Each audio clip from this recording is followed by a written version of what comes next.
My sister raised a gun at me over my grandfather's fortune. $8.5 million I never asked for, but was all I had left of the only man who ever saw me. My father stood silent in the doorway, his eyes colder than the barrel pointed at my chest. They wanted me to sign away my inheritance to erase the love he'd entrusted to me. Instead, I placed the pen down, lifted my eyes and smiled. Then I pointed to the tiny red light blinking in the corner. In that moment, their faces drained, and I knew the truth was no longer mine alone. It was captured forever. The cabin smelled of stale wood and cold air, the kind of place that held silence like a secret. A single lamp flickered, casting a dull yellow glow across the bare room.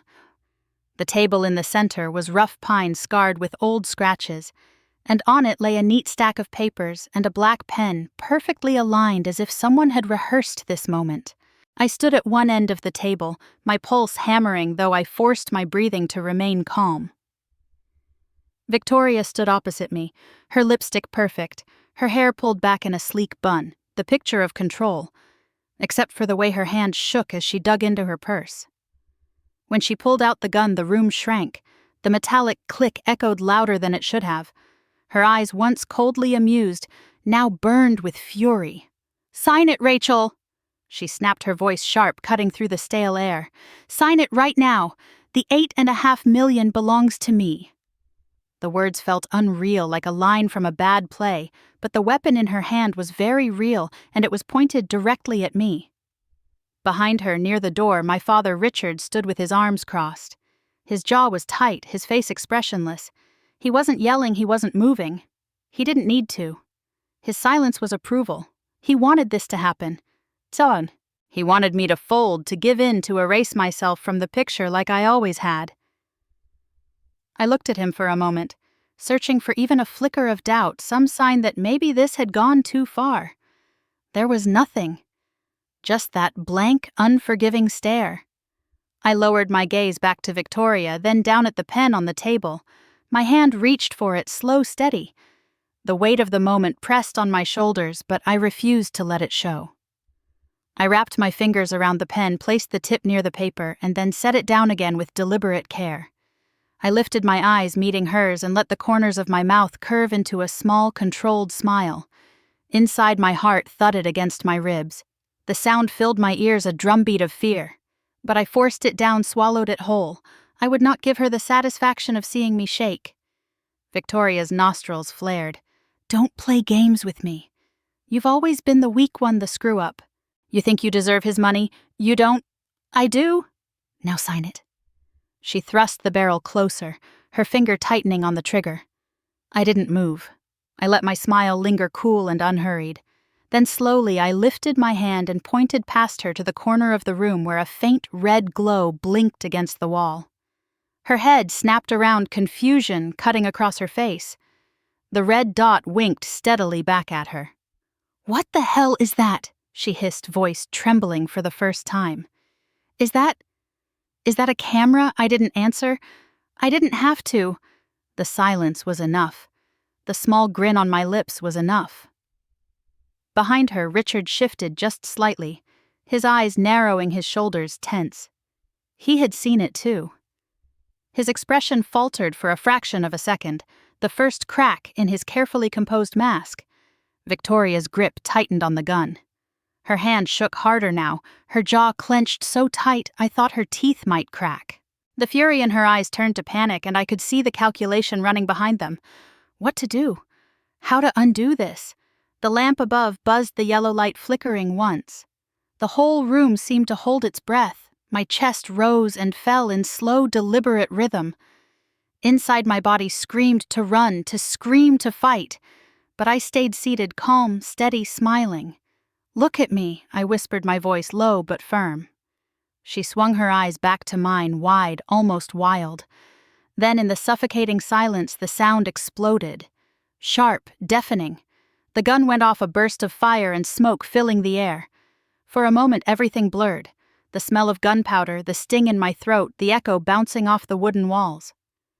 And as the smoke curled upward, as the sound still rang in my ears, my mind drifted, not forward, but back. Because to understand how I got here, staring down the barrel of my sister's gun, smiling when I should have been terrified, you have to go back. Back to where it all began. The dining room in our old house in Worcester smelled of roast chicken and lemon polish, the way it always did when my mother tried too hard. Margaret Coleman believed appearances mattered more than anything, even inside our own walls.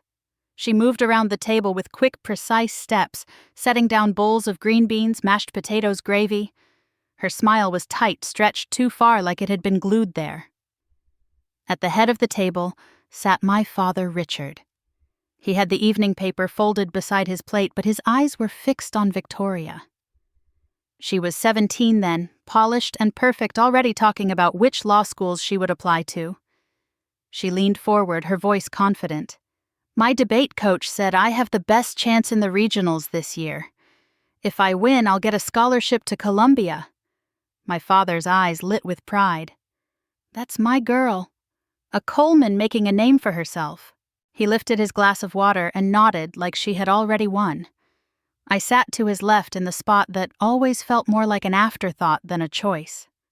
I wanted to speak to mention that I had gotten a decent grade on a history project, but before the words could leave my mouth, my father was already asking Victoria about her essay scores. You've always been so focused, he said. Not like some people who can't keep their heads straight. His glance flicked at me, quick but sharp enough to sting. My fork scraped against my plate. I worked hard on my project this week, I said carefully. My mother cut me off, waving a hand as though brushing away a fly. That's nice, honey, but let your sister finish. She was saying something important. She turned back to Victoria. Tell us more about your essay. I bet the teachers adore you. Victoria smirked. She didn't need to say anything else. The silence that followed said enough. I didn't belong in the spotlight. At the other end of the table, Ethan sat with his shoulders hunched. He was only 10 too young to intervene, but his eyes met mine for a second. He rolled them slightly, a tiny rebellion, as if to say, I see it too. It was the smallest lifeline, but it mattered. The rest of the meal blurred into the same pattern. My father asking Victoria about grades, my mother reminding her to take extra SAT prep classes. Victoria soaking it all in. I kept pushing food around my plate, shrinking smaller and smaller. That night I lay in my room staring at the ceiling, the sound of my sister's laughter drifting down the hall. I thought about the times I had acted out just to get noticed, climbing the neighbor's fence and tearing my jeans, sneaking out after dark to meet friends I barely liked, raising my hand in class just to say something stupid. Every bruise, every punishment, every lecture felt better than invisibility. There was one day I jumped from the garage roof with an umbrella, convinced it would slow my fall like in a cartoon. I landed hard, scraped my knees, and limped inside. My mother scolded me. My father shook his head in disgust, and Victoria whispered under her breath, Pathetic! But at least for those few minutes their eyes had been on me. By 2006, when I was 18, the weight of being invisible was too much. Victoria had just received her acceptance letter from Yale. The living room turned into a celebration, my father opening a bottle of wine, my mother calling relatives to brag. I stood in the corner holding the envelope of my own college rejection notice from UMass Amherst. No one asked where I'd applied. No one cared. I remember Ethan tugging at my sleeve that night, whispering, Don't let them crush you. His small hand was warm, his eyes full of worry, but he was still just a kid. He couldn't carry me out of that house. So I packed a bag, just the essentials. Clothes, a notebook, the little bit of money I had saved from babysitting jobs. I slung the strap over my shoulder and walked down the hallway one last time. My mother caught me at the door. Her eyes filled with tears, but her words didn't stop me. Rachel, please, don't go like this. Her voice cracked, but her hands never reached for me. She didn't block the door, didn't fight to hold me back. She just let me slip through. My father sat in his chair staring at the television. He didn't look at me, didn't speak. His silence was heavier than any goodbye. Victoria leaned against the doorway to the kitchen. Arms crossed her perfect smile, twisting into something cruel. Go on, she whispered, her voice dripping with satisfaction. No one needs you here.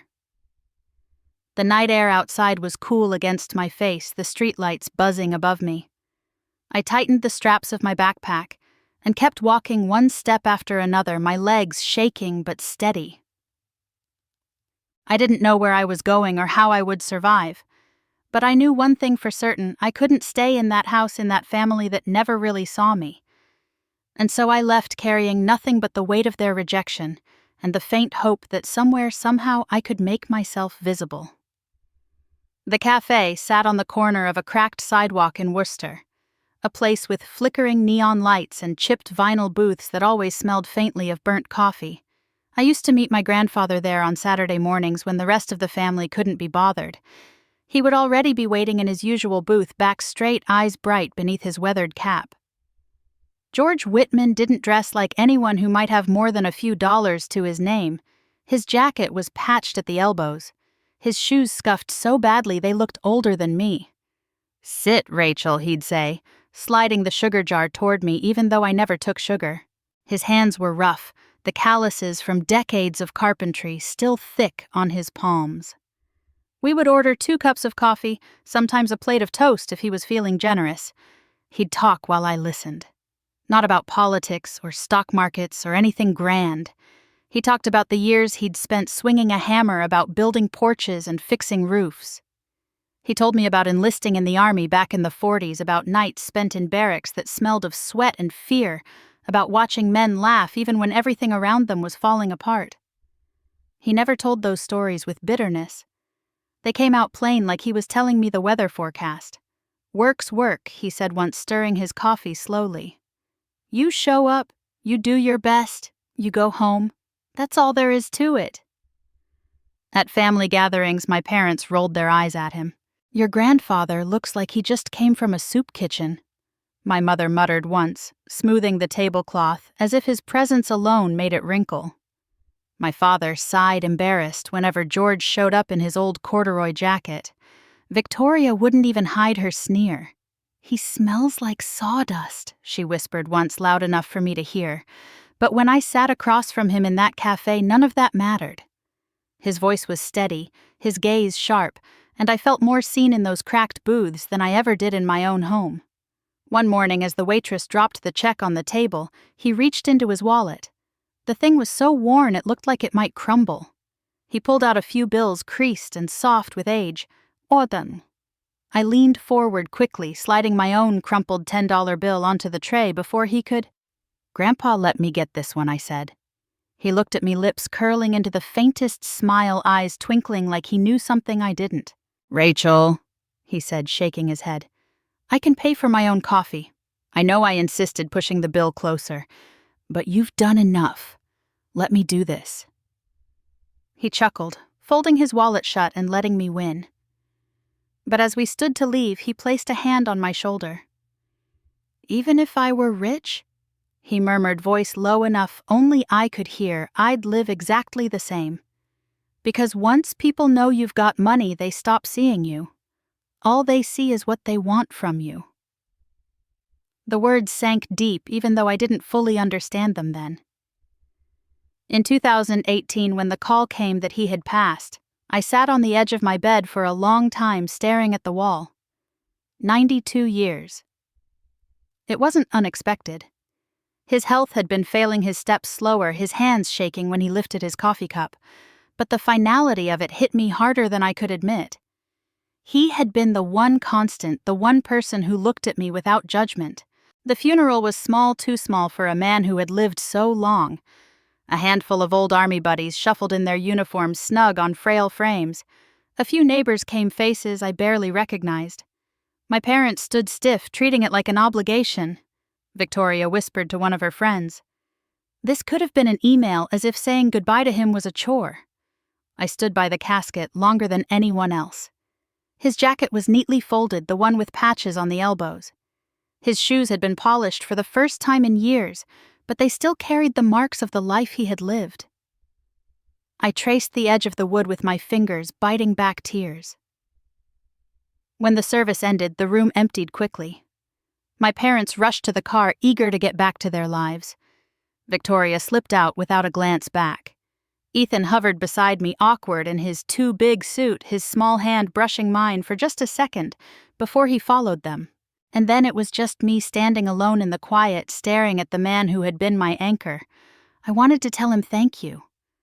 For the coffee, the stories, the way he made me feel like I mattered when no one else did.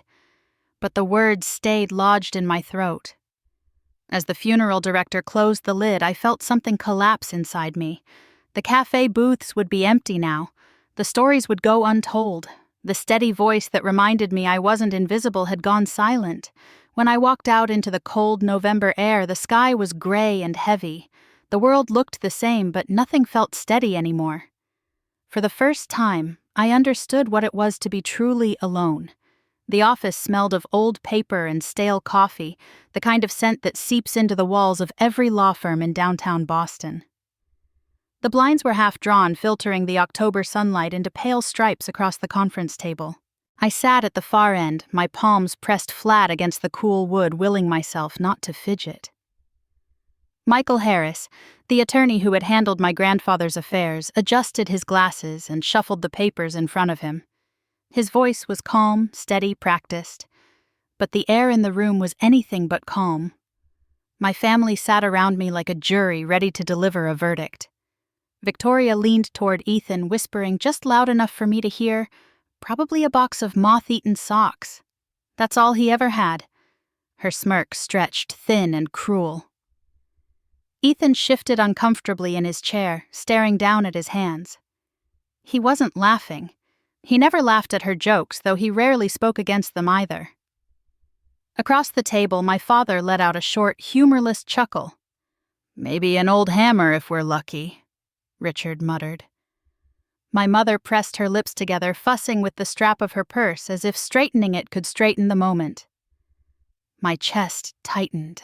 I wanted to shout at them, to remind them of the man who had once carried lumber on his back just to build his family a porch, the man who had shown up at every birthday, no matter how unwelcome. But I stayed silent. I had learned long ago that silence was safer.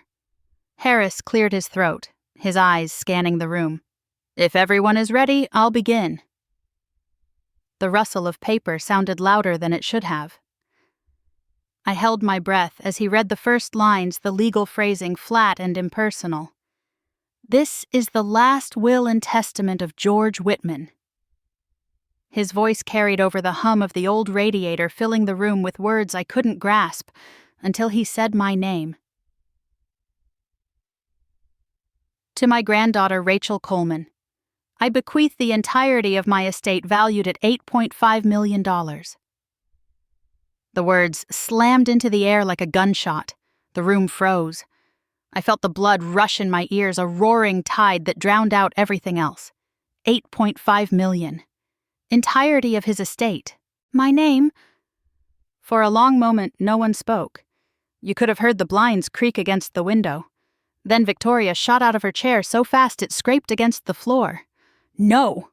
She barked, her voice breaking into a shrill edge. "That's a mistake. That has to be a mistake." Richard slammed his palm against the table. The sound rattled the water glasses, made the pens in Harris's cup tremble. "I am his son," he thundered. "His only son. That money should be mine by right." Margaret lowered her head, her face pale. "This can't be what he meant." She whispered her words, fragile but edged with bitterness. I sat very still, my hands clasped tightly in my lap. I couldn't move, couldn't speak. For the first time in my life, all their eyes were on me. Not because I had done something wrong, not because I had embarrassed them. Because I was suddenly the center of everything they wanted. Harris adjusted his glasses again, his expression unchanged. "The document is valid. Mr. Whitman was of sound mind and body when he signed. His assets, including investments and real estate, total approximately $8.5 million, all of which are designated for his granddaughter Rachel." Victoria's laughter was sharp and ugly. "This is insane. He had nothing. He wore the same jacket for decades. He couldn't have had this kind of money." Harris's tone remained calm. "He invested modestly but consistently for over 50 years. Compounding interest real estate holdings in Worcester County and long-term government bonds. That's how he built his wealth. Richard's face flushed crimson. You're telling me my father lived like a pauper while sitting on millions? He denied me his own blood so he could hand it to her. He jabbed a finger in my direction, the accusation burning in his eyes. My mouth went dry. I wanted to defend myself, to remind him that I had been the only one who sat with Grandpa over cheap coffee, the only one who listened when no one else cared. But the words caught in my throat. Victoria leaned forward, her voice low, venomous. You don't deserve a dime of it. You've been a screw-up since the day you were born. He made a mistake and we'll fix it. I clenched my fists beneath the table, forcing my face into stillness. Inside, my heart pounded against my ribs, not with joy, not even with triumph, but with something heavier. Fear, maybe, or the dawning realization that nothing would ever be the same. Ethan shifted beside me, his leg bouncing nervously under the table. He opened his mouth, then closed it again. His silence said more than words. He was scared, too. Michael Harris continued speaking, outlining terms, conditions, legal jargon I barely absorbed. All I could feel were their eyes burning into me. My father's rage, my mother's disappointment, my sister's hatred. For years I had begged to be seen, and now that I was, it felt like standing under a spotlight too hot to bear. When Harris finally set the papers aside, the room remained thick with silence. My family wasn't celebrating, wasn't congratulating me. They looked at me like I was an enemy, like I had stolen something that was never meant to be mine. I folded my hands tighter, my pulse loud in my ears. For the first time in my life, I wasn't invisible. And for the first time, I understood the danger of being seen. The calls started the very next morning. My phone buzzed so often it felt like it never left my hand, the screen lighting up with the same 3 names over and over: Dad, Mom, Victoria. At first I let them go to voicemail, my chest tightening each time, but the messages piled up a wall of voices I couldn't ignore. Rachel? My father's voice was clipped firm, the same tone he used when giving orders at the dinner table. Do the right thing for this family. Call me back. The next was softer. My mother's voice coated in sugar but sharp underneath. Sweetheart, you can't mean to keep all of this to yourself. Think about us. Think about the family name. You don't want us to fall apart, do you? And then Victoria's message, raw with anger. This isn't over. You don't deserve it. You know that. Pick up the phone, Rachel. Stop being a coward. I turned the phone face down, but it kept buzzing. The emails came too. My father's words glared from my laptop screen like commands chiseled in stone. This is not what your grandfather intended. Step aside and let us handle it properly. You'll ruin everything if you don't. I slammed the lid shut, but the words stayed in my head. When I went out for groceries in Worcester, neighbors, who had barely nodded at me before, suddenly leaned in with curious smiles. Heard about your grandfather? One woman whispered in the frozen food aisle. 8 million, right? That's like winning the lottery. Another man chuckled outside the post office. Guess you won't be living around here much longer? Their eyes lingered too long, greedy and gleaming. I hurried home, clutching my bags tighter, wishing I could disappear. A few days later, my mother showed up unannounced at my apartment. She stood in the doorway in her beige coat, holding a tin of cookies she hadn't baked herself. She pushed inside before I could say no, her eyes sweeping over my small living room, her mouth tightening at the sight of the second-hand furniture. Rachel. She began placing the tin on the coffee table. You don't want this family to break apart, do you? She folded her hands neatly in her lap as if rehearsed. Your father is upset, your sister is devastated. If you share even just a portion, it will keep the peace. Isn't peace worth more than money? I stood against the wall, arms crossed. It wasn't just money to him, Mom. It was his life, everything he built. And he left it to me. Her smile faltered. You know how people will talk. Don't make us the laughingstock of Worcester. Please, honey, don't be selfish. The word cut deep, but I swallowed the heat rising in my throat. I walked to the door, opened it, and waited. She rose slowly, eyes glistening with disappointment, and walked out without another word. That night I sat on the couch with the lights off, staring at the faint glow from the street lamps outside. My phone rang again, buzzing across the table. I almost let it go, but when I saw Ethan's name, I picked up. His voice was low, urgent. "Rachel, you need to be careful." My grip tightened around the phone. "What do you mean I overheard Dad and Victoria?" he said. His words tumbled out in a rush. "They were in the kitchen. I was supposed to be upstairs, but I heard them. They're talking about making you sign something. Papers. Dad said if you won't share, they'll force you. Victoria. She said she'd handle it." My heart hammered. "Handle it how, I don't know." Ethan admitted. "I didn't stay long. I didn't want them to know I was listening. But Rachel, they're serious.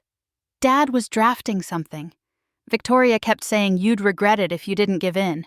I closed my eyes, pressing my forehead against my hand. For years I had felt their disapproval like a shadow. But this was different. This was threat. "Thank you for telling me," I whispered. "Don't get involved. Promise me, Ethan." He hesitated. "I don't want you to get hurt. I won't." I said, though the tremor in my voice betrayed me, "I'll figure it out." After we hung up, I sat in the dark for a long time, listening to the hum of the refrigerator, the tick of the old clock on the wall. My body shook, adrenaline coursing through me, fear clawing up my spine. But under the fear, something else rose, stubborn and fierce. They thought they could corner me, that I'd roll over the way I always had. But this time the stakes were different. This time it wasn't just about being seen. It was about holding on to the only thing I had ever been given that was truly mine. I whispered it aloud, steadying myself in the silence. "They won't take what he gave me. They won't take his love away." I found the office in a brick building off Tremont Street in Boston, tucked between a pawn shop and a locksmith. The sign above the door was plain. Miller and Ruiz Security. Just two names in faded blue letters, nothing flashy. Inside the waiting room was sparse, a couple of chairs and a desk piled with files. It smelled faintly of coffee and leather. Jake Miller met me first. He was tall, broad-shouldered, with a buzz cut that made him look more like a Marine than a private security agent. His partner, Tony Ruiz, was a few years older, leaner. His dark eyes calm in a way that made me trust him instantly. They listened without interruption as I told them about my family, about the inheritance, about the threats. By the time I finished, my hands were trembling. Jake leaned forward, elbows on his knees. "Rachel, you shouldn't go to that cabin alone. If what you're saying is true, your sister and your father might push this further than you think." "I know," I said quietly, "but I can't just hide. If I don't go, they'll twist it, say I ran off, that I wasn't willing to face them. I need to see their faces when they try. I need them caught in the act." Tony tapped a pen against his notebook. "You're talking about setting them up. That means preparation. You need evidence, not just your word." "I don't just want evidence," I said, feeling the heat rise in my chest. "I want the truth recorded. For once in my life, I want them to be exposed for who they really are." The two men exchanged a look. Then Jake nodded slowly. "All right, here's what we'll do. We'll sweep the cabin before the meeting. We'll plant cameras in the main room and the hallway. Everything they say and do will be recorded." "And the gun?" I asked, my throat dry. Tony leaned back. "If she brings one, we can't risk her firing live rounds. We'll disable it before it ever gets to her hands. Swap the ammunition for blanks, loud enough to scare but harmless." The image of Victoria pointing a gun at me made my stomach twist, but I forced myself to nod. "Do it." Jake frowned. "Rachel, this is dangerous. You've spent your life running from them." "Maybe this is the time to keep running." I shook my head, my voice firm, even as my body quaked. "I've been running since I was 18. I left that house to escape being invisible, and all it did was make me smaller. I can't keep running. Not now. Not when it's this." Silence settled between us for a beat, heavy with the weight of what I was choosing. Then Tony clicked his pen shut. We'll be outside when it happens. We'll come in if she pulls it. But you understand what? Once you step in that room, you're bait. They'll show you who they are, and that might be ugly." "I want to see it," I whispered. "I need to." The rest of the meeting blurred into details, how the cameras would be hidden in smoke detectors and behind a vent, how Jake and Tony would wait in the truck just down the dirt road, how they would monitor the feeds in real time. They walked me through what to do. Stay calm, don't escalate. Let them talk, let them dig their own hole. But it was the moment at the end that stuck with me. Jake looked me straight in the eye, his voice low and steady. "If your sister points that gun at you, Rachel, you stay steady. Don't flinch." That's when the mask slips. That's when the recording shows who she really is. I swallowed hard, picturing Victoria's face twisted with rage. My father's silence like a blade at my back. I could feel the sweat on my palms already just from imagining it, but I forced myself to breathe to slow the racing of my heart. When I left the office, the streets outside were damp from a morning rain, the air sharp with the smell of autumn. I walked past the pawn shop, past the locksmith clutching my coat tighter around me. I whispered to myself, almost like a promise. When she points it at me, I'll smile. That's my weapon. That's what they'll never expect. The words steadied me even as fear knotted tight in my stomach. For once, I wasn't running. This time I was walking straight into the fire. The cabin was too warm from the oven, the kind of heavy heat that clung to my clothes and made the air feel thick. Outside, Vermont's autumn had painted the hills in red and gold, but inside, everything was arranged to look like comfort, like family. Margaret laid out the food with a bright smile stretched too thin. Sandwiches cut into triangles, a bowl of salad dressed just so, a bottle of red wine uncorked and breathing on the table. Her hands moved quickly, almost frantically, as if the neatness of the spread could cover the rot beneath it. Richard took his place at the head of the table, shoulders stiff, face set like stone. He carved out the silence controlling the room without needing to raise his voice. When he reached for the wine, the sound of glass against glass was louder than it should have been. Victoria arrived last, her perfume sweeping in before she did. Her makeup was flawless. Lipstick, sharp hair twisted into a perfect knot. She leaned down and kissed the air near my cheek, a performance polished for strangers, not me. "Rachel," she said, her smile glittering and false, "so glad you could make it." Ethan slid into the chair across from me. His eyes darted toward mine for only a moment, a flicker of something tight and nervous before he looked down at his plate. He hadn't said much since we got here. He didn't need to. The worry was written all over him. Margaret clapped her hands together lightly as if she were the hostess at some dinner party. "Eat, eat. I made plenty." She reached across with the serving spoon and piled salad onto my plate before I could protest. "You've lost weight. You need to take care of yourself." "Mom." "I'm fine," I murmured, pushing the salad to the side. She laughed too loudly. "Of course you are, sweetheart. But a mother worries." Her eyes flicked briefly toward Richard, then away again. We ate in the uneasy quiet of clinking forks and shallow breaths. The sandwiches tasted of nothing, bread and meat pressed together with too much mayonnaise. My throat tightened with each bite like I was swallowing something heavier than food. Victoria finally broke the silence. She leaned her elbows on the table, eyes locked on me. "So, Rachel," she said casually, too casually, "what are you going to do with all that money?" $8.5 million is a lot for one person. The words landed hard, heavier than the fork I dropped against my plate. Richard's gaze sharpened. He didn't speak, but he didn't need to. His stare was enough waiting for me to answer, daring me to say the wrong thing. I shrugged, forcing my voice light. "Haven't decided. Still figuring things out." Victoria's smile twitched the corners, straining. "Well, surely you've thought about it. It's not something you can just sit on. Investments, maybe real estate." "Maybe," I said, my tone flat. I picked at the crust of my sandwich, refusing to meet her eyes.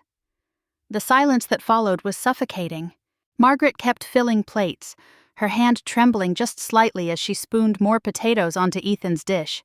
"Eat something," she urged, voice cracking. "Don't let it go to waste." Ethan murmured a thank you, though his fork stayed poised in midair untouched. Richard finally spoke, his voice low, controlled. "Money has a way of testing people's character. Some fail, some share, some cling to it selfishly until it destroys them." He raised his glass, sipped, and set it down with a deliberate thud. His eyes never left me. My fingers clenched around the edge of my plate, but I kept my face blank. I guess we'll see which one I am. The temperature in the room seemed to drop.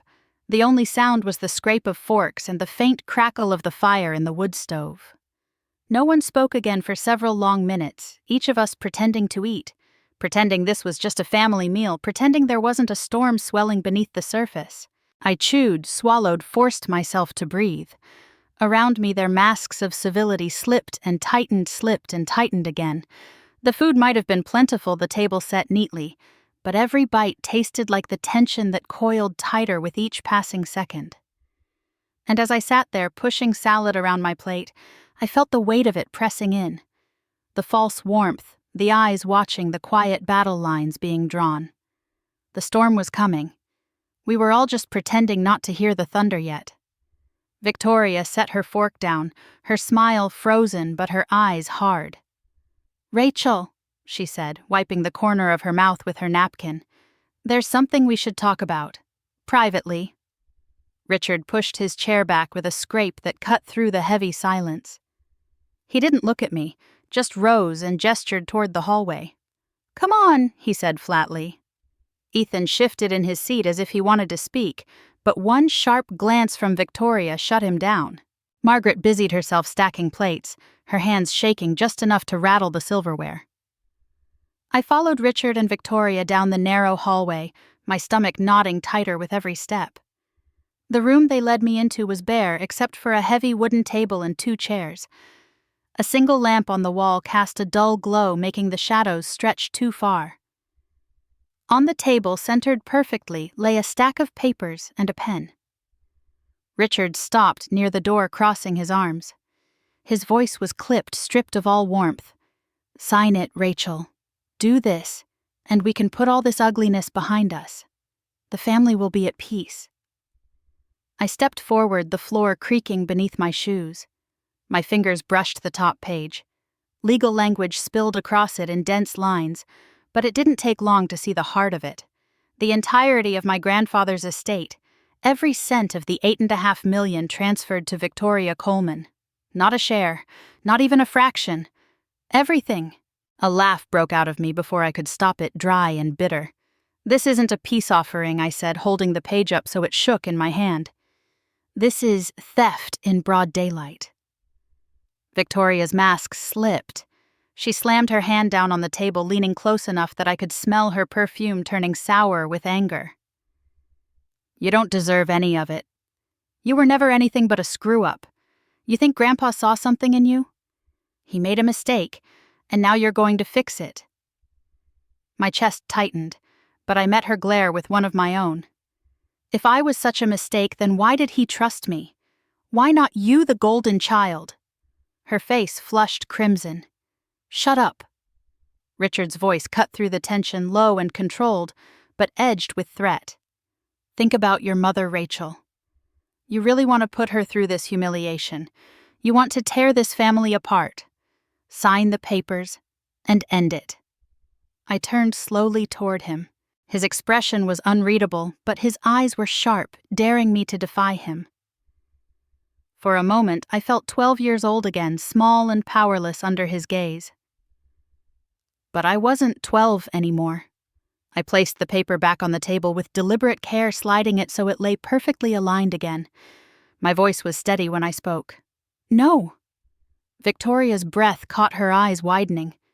Richard's jaw tightened. "I won't sign," I said louder, clearer. "Not for you, not for her, not for anyone. This isn't about family. This is about greed, and I'm done giving in to it."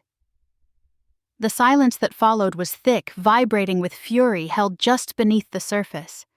Victoria's hand twitched near her bag. Richard's nostrils flared, the tendons in his neck straining.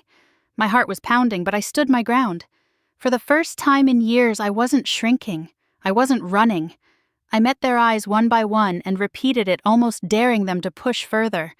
I will not sign.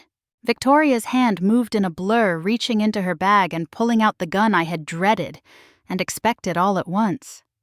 The black barrel leveled at my chest, steady enough to make my skin prickle, though I could see the faint tremor in her wrist.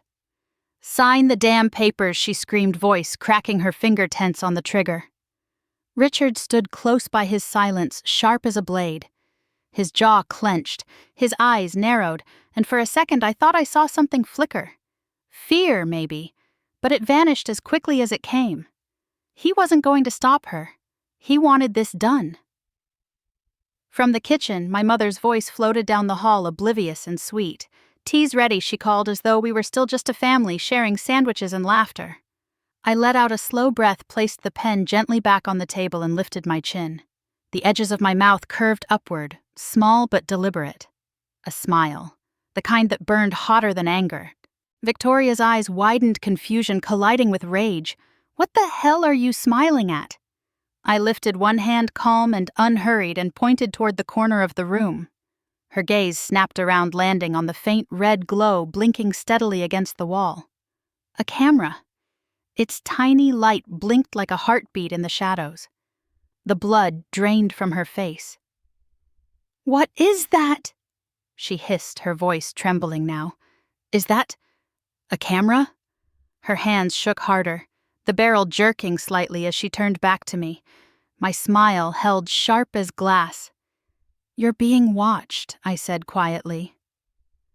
Richard shifted his shoulders stiff, his eyes darting to the same corner. His mask of control cracked just a fraction, enough for me to see the panic beneath it. Victoria's breath came faster, ragged, her anger tipping into desperation.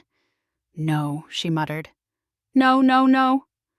Her finger twitched on the trigger, and for a heartbeat I wondered if this was the moment it all ended. Then the gun went off. The sound was deafening, a blast that seemed to tear through the small room. Smoke and the acrid bite of gunpowder filled the air. My ears rang. The floor seemed to vibrate beneath my feet. But the camera's red light stayed steady, glowing through the haze. Victoria blinked, bewildered, lowering the weapon slightly as if she couldn't believe what had just happened. The barrel smoked faintly, the smell of burnt powder clinging to the air. She looked back at me, her face pale, her hand trembling so violently now I thought she might drop the gun. I inhaled deep, and even forcing my body to stillness, though, adrenaline roared through my veins. My chest rose slowly, controlled, while my pulse hammered hard enough to bruise my ribs. I kept my smile thin and cutting. "It didn't work," I said softly. Her lips parted, no sound coming out, only the wide, frantic look in her eyes. Richard finally stepped forward, his voice low but thick with fury. "Damn it, Victoria." He didn't finish the thought. His hand hovered in the air as if he wanted to snatch the gun from her but couldn't bring himself to move. The room reeked of smoke, of fear, of everything unspoken between us. I sat straighter, the weight of the moment pressing down but not breaking me. She had fired, and I was still here. The camera blinked on, steady and merciless, and for the first time in my life I felt like I held the power. The shot cracked through the cabin like lightning splitting a tree. From the kitchen came the sharp clang of porcelain breaking, followed by my mother's startled cry. A second later, Margaret appeared in the doorway, her hands still trembling from the tray she'd dropped. Eyes darting between me, the smoking gun in Victoria's hand, and Richard frozen near the door. "Dear God," she gasped, her face drained of color. Before Victoria could recover, before she could decide to raise the gun again, the front door burst open with a force that rattled the hinges. Heavy boots struck the floorboards, quick and certain. Jake and Tony swept into the room like a storm, their presence rearranging the air. "Put the gun down." Jake's voice was hard, commanding, leaving no room for disobedience. Tony flanked to the side, his stance wide steady. "Drop it now or you'll regret it." Victoria spun toward them, her arm trembling wildly, the barrel wavering between me and the two men. Her face was pale, streaked with sweat. She shook her head violently, screaming, "It's mine, all of it. She doesn't deserve it." Her voice cracked under the weight of her desperation. Richard didn't move. He stood stiff, a statue carved in shame or fear. I couldn't tell which. His silence hung in the air, condemning him more than words ever could. Margaret pressed herself against the doorframe, her back hitting the wall, her hands raised as if to shield herself. "Victoria, please," she begged, her voice breaking. "Stop this. Just stop." But Victoria only tightened her grip, her finger twitching near the trigger. Her breath came in ragged gasps, every inhale a shudder. I sat frozen in the chair, my heart pounding so hard it felt like it might split my chest. I kept my eyes locked on hers, steady, unflinching. My smile had faded into something sharper, colder. "Don't make this worse," Jake warned, his tone like steel. He took one slow step forward. "Put the weapon on the table. Now." For a heartbeat, I thought she would do it. Her hand lowering the barrel, dipping toward the floor. But then she snapped back, wild and frantic. "No. He promised me. Dad said, he said it should be mine." Her words broke like glass, shattering the last remnants of control. Jake's jaw tightened. He nodded once to Tony. In a blink, Tony stepped forward faster than Victoria could react. He grabbed her wrist, twisting just enough to make her yelp. The gun clattered against the wood, its hollow clang echoing through the room. Jake moved in immediately, wrenching her arms behind her back with practiced precision. The metallic snap of handcuffs closed around her wrists, final and absolute. Victoria thrashed, tears streaking her carefully painted face. "No, this isn't fair. It was supposed to be mine." Tony kicked the gun out of reach, sliding it across the floor to the corner. He glanced at me briefly. A silent reassurance before keeping his focus on the chaos at hand. Richard still hadn't moved. His face was flushed, his lips pressed into a thin line, but his eyes refused to meet mine. He looked like a man caught in his own trap, the silence he'd always used as a shield now condemning him. Margaret covered her mouth, muffling a sob. Her body trembled as she sank into the nearest chair. "What have we done?" she whispered, though no one answered. The room smelled of smoke and fear. My ears rang from the shot, from the screaming, from the rush of adrenaline that still surged through me. I stood slowly, my chair scraping against the floor. My legs felt unsteady, but my voice did not. I leaned close enough for Victoria to hear her body still twisting against the cuffs. "You won't get away this time," I whispered, each word deliberate. "Not from this." She froze, her wild eyes locking onto mine. For the first time, I saw not just rage, but terror. Jake hauled her upright, the cuffs biting into her wrists as she fought uselessly. Tony retrieved the weapon, tucking it safely away. The storm had broken. But the wreckage was only beginning. The courthouse on New Chardon Street loomed gray against the February sky, its glass doors reflecting a swarm of reporters. Flash bulbs popped as I walked past them, their voices calling my name, hurling questions I didn't answer. The headline had been everywhere for weeks. Sister held gun for 8.5, fortune. Every time I saw it, it made my stomach knot tighter. Inside the courtroom smelled faintly of old wood and disinfectant. The benches creaked under the weight of strangers who had come to watch their curiosity hungry. I took my seat behind the prosecution's table, my hands clasped tightly in my lap, my heart beating a rhythm I couldn't slow. At the front, Judge Eleanor Wright adjusted her glasses and scanned the room. Her presence was calm but firm, the kind of authority that made people sit straighter without thinking. The proceedings began with the prosecution laying out the evidence. Screens flickered to life, and suddenly the cabin filled the room again. The video showed me sitting at the wooden table, my sister's gun raised at my chest, the red glow of the camera blinking in the corner, the sound of her scream. "Sign it, Rachel!" echoed through the courtroom like a ghost. A ripple went through the gallery. Some gasped. Others shook their heads. My pulse quickened watching it all replayed, my smile frozen on the screen like a stranger's expression.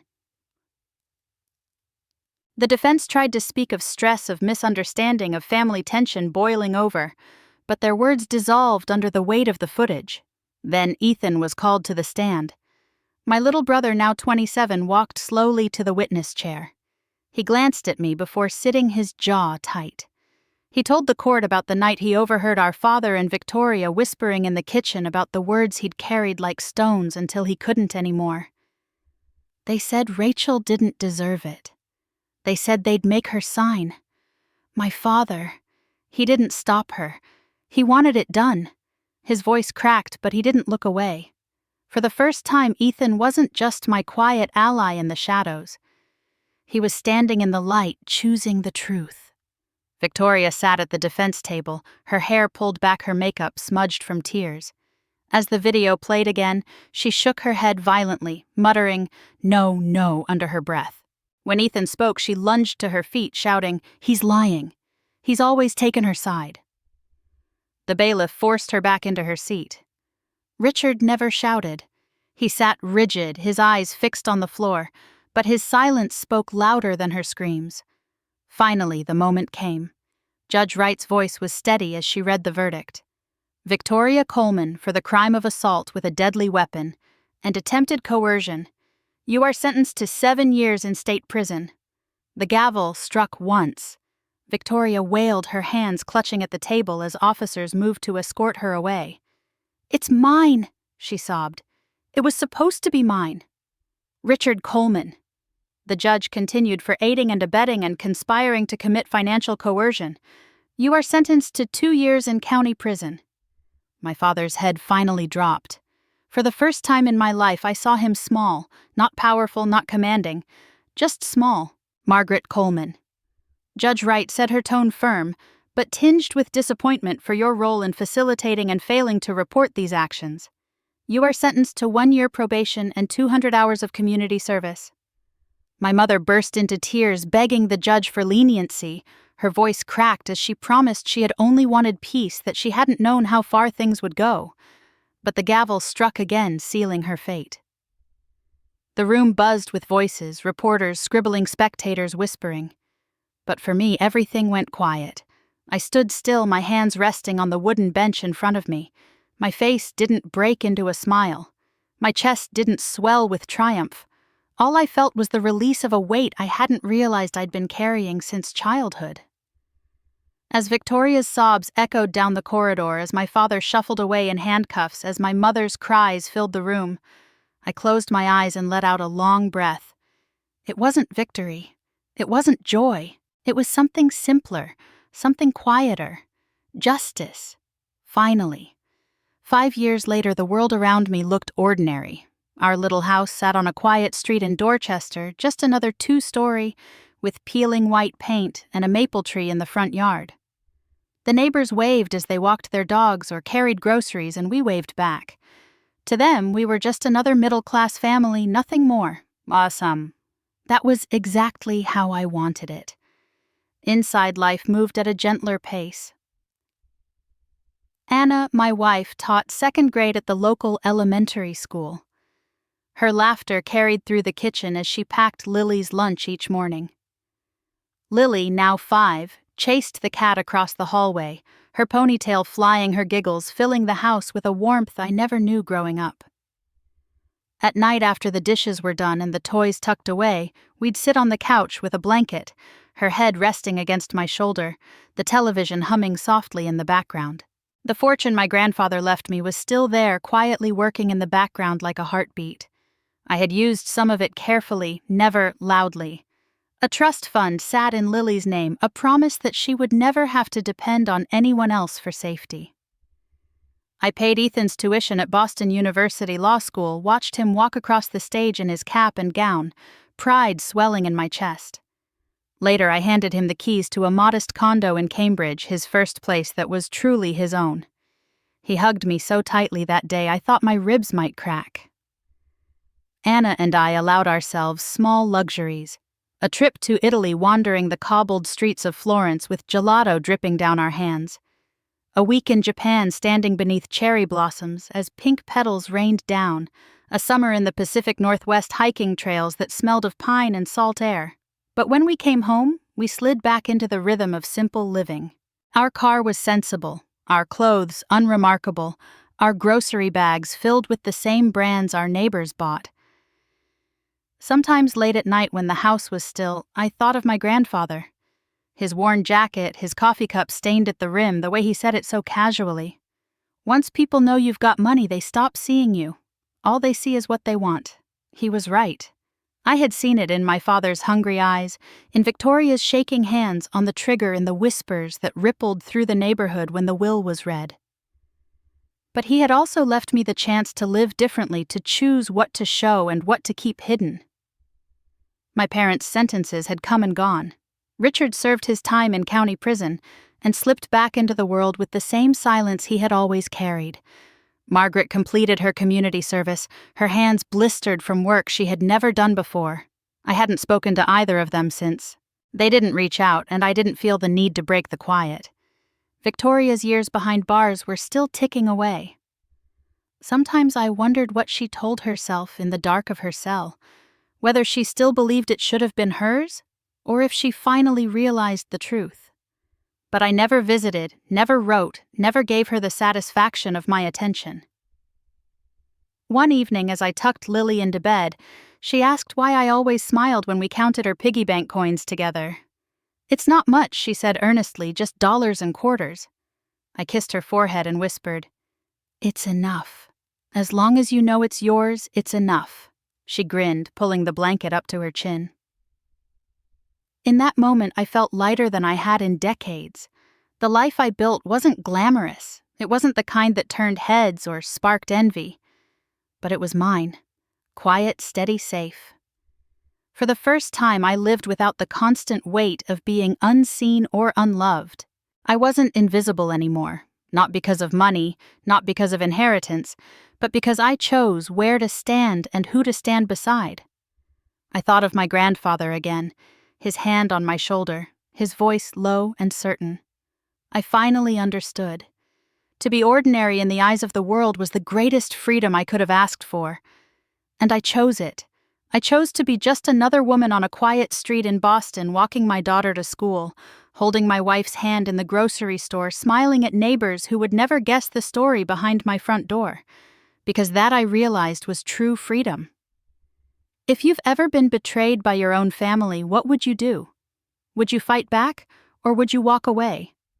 Share your story. I'd like to hear it.